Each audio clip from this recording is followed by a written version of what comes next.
Which holiday destination offering an amazing vacation package do you intend to spend your long-awaited vacation at?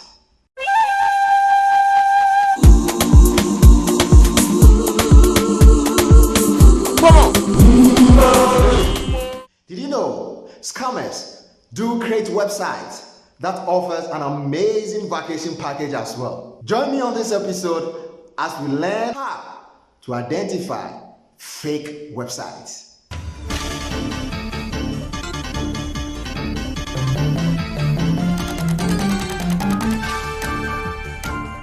Welcome to Online Errors. My name is Benjamin Owusu. In today's episode, we're looking at how to identify a fake website. Have you been on a fake website before? How do you identify a fake website? Fake websites sometimes look legitimate. Let's see how we identify them. So Melissa has been thinking and planning for an amazing location that she could spend her long-awaited vacation. So she keeps moving from website to website, looking for a holiday destination that offers an amazing vacation package. So on one of her moving from website to website, she got to a website that was offering an amazing vacation package that she couldn't resist. On this website, she clicked on the package and the package opened a new page for her. On that page, it had a lot of packages for holiday makers. One of the packages that was so exciting and so thrilling that Melissa couldn't resist was the one that was offering a weekend vacation package that was so good to resist. Melissa went in for that package. So she was requested to do a 50% down payment so she could hold on to that package. That website stated that that package was limited to only 3 people, and Melissa happens to be the second person who has won that package. So she needed to do a 50% down payment to show her seriousness and to show that she really needs that package. Melissa went on and did that 50% down payment. So excited that she has finally secured a long-awaited vacation trip. The website sent Melissa a voucher showing that she is the second winner of that package. So her bookings and everything pertaining to that destination was sent to Melissa on that voucher. Melissa got to the holiday destination, went boldly and happily and confidently to the front office. When she got to the front office, excited as she was, she dropped her voucher on the desk. The front officer was so excited and happy to see Melissa. Upon checking in their system to find out if Melissa had done any bookings to that destination, it was noticed that there was no such bookings done by Melissa. What went wrong? Melissa was agitated. Melissa was worried. He said, no, I've done 50% payment of this package and I've been booked for this weekend. A scene was created. So quickly, the officers at the destination whisked Melissa to a side office. And at the side office, the manager of the place came in. And upon further interrogation and further investigation, it was realized that Melissa apparently paid the 50% to an unknown person. The manager had to explain to Melissa that the destination wasn't running any such promotion or package of that sort. The long-awaited vacation trip that Melissa has been planning for months didn't come through, didn't work. As it appeared, Melissa paid a 50% down payment to scammers.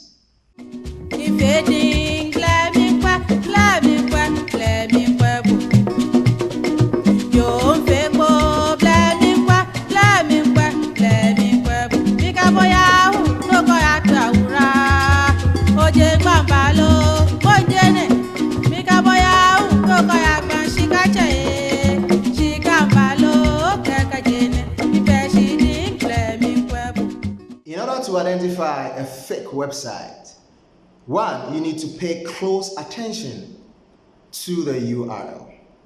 Now, what is the URL? Is the URL the same as the domain name? Surprisingly, to many, the answer is no.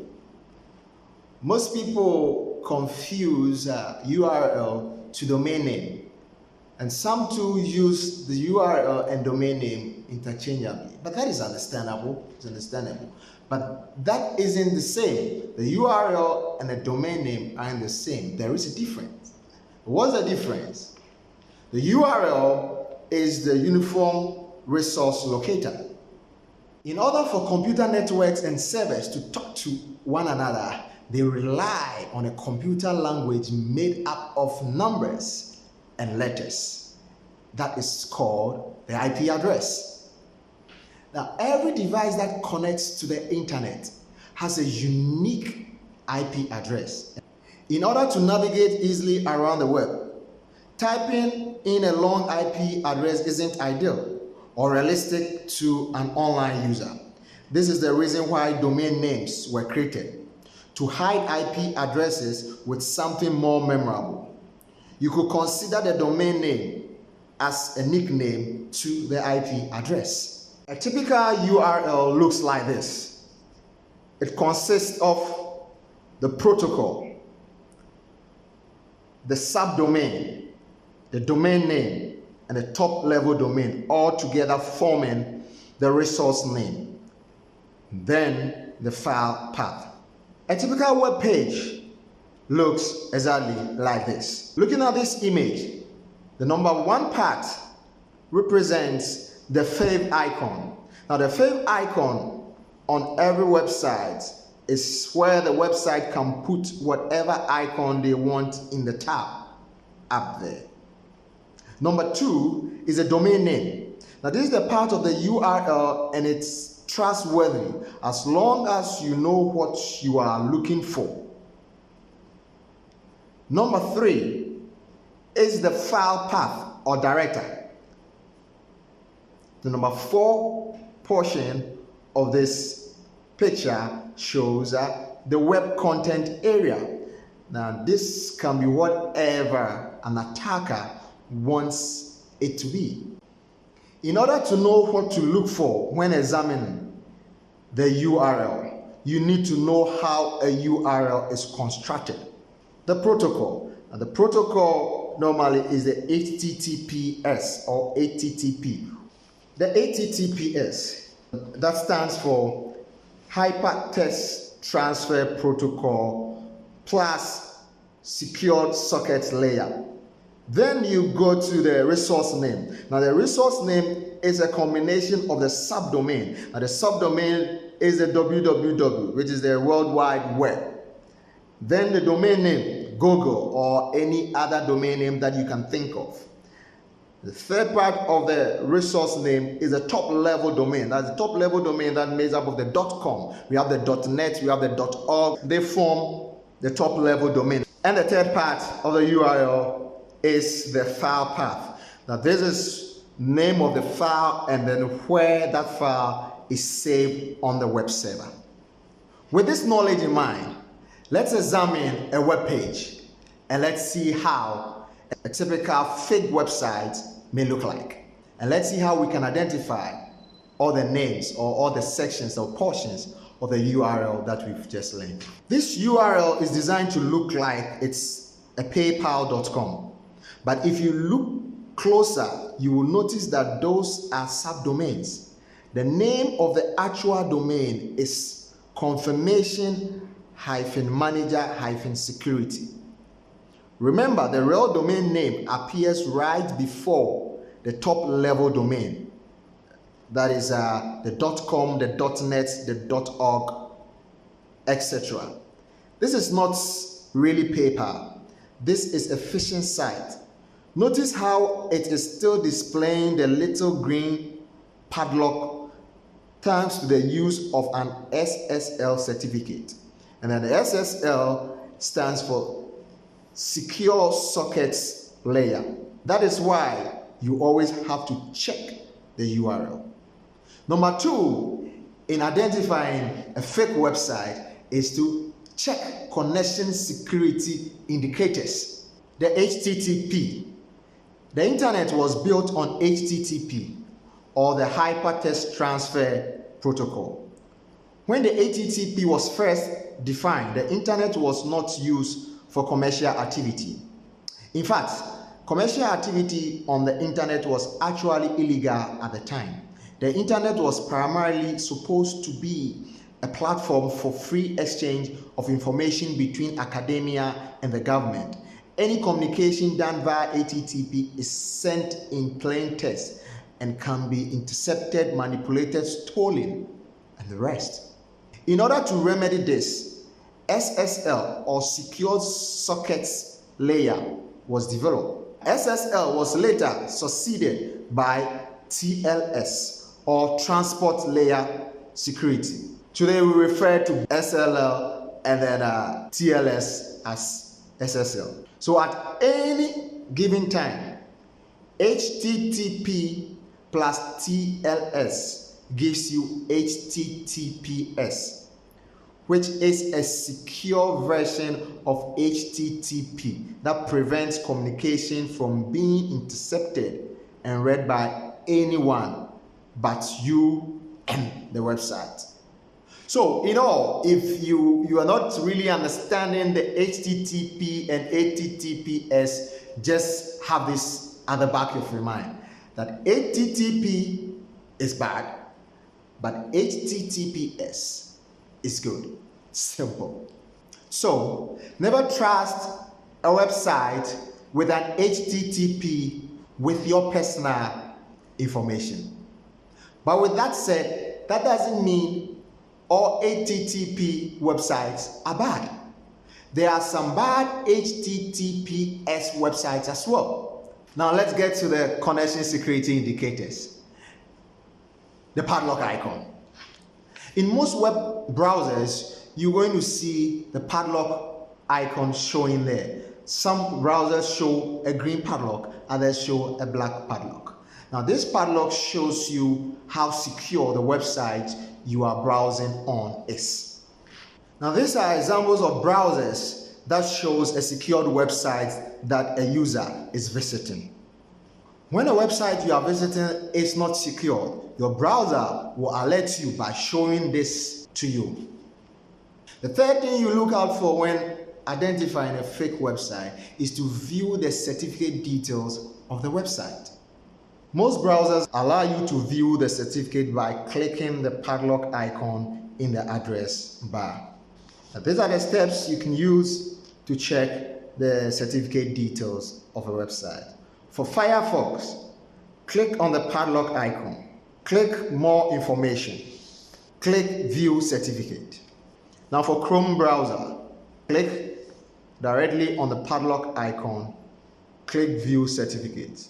Once the certificate details is open, you can now have a view of who the website belonged to, when it was registered, how long has it been in existence, and other details that you want to read or want to know about the website you are visiting. The fourth thing to look for when identifying a fake website is looking out for trusted seals. Trust seals are commonly placed on home pages, login pages, and checkout pages. They are immediately recognizable and they remind visitors that they are secure on this page. Did you know that you can also click on the trust seal and it's going to open a page for you? That shows how trust seals are embedded in home pages. The fifth point to note when identifying a fake website is to copy the whole URL and then paste it in a search engine. Paste it in Google search and search for that website to see if you could get some information about that website. The next point to look at is there an overabundance of ads on the website? You are definitely going to run into ads on the website. But if you are on a website that is full of ads, that you virtually have to run through a forest of ads before you can get to the information you are looking for, you need to tread cautiously.